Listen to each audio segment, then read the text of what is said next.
কি হবে বেঁচে থেকে অযথা বিদ্যা শিখে যদি না গড়তে পারি শোষণবিহীন সমাজটাকে। কি হবে বেঁচে থেকে অযথা বিদ্যা শিখে যদি না গড়তে পারি শোষণবিহীন সমাজটাকে।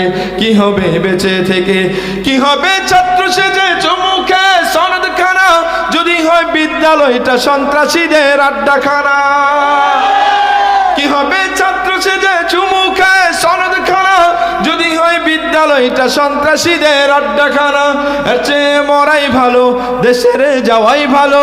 কি হবে ধোঁকা দিয়ে বিবেকটাকে, কি হবে বেঁচে থেকে অযথা বিদ্যা শিখে যদি না গড়তে পারি শোষণবিহীন সমাজটাকে।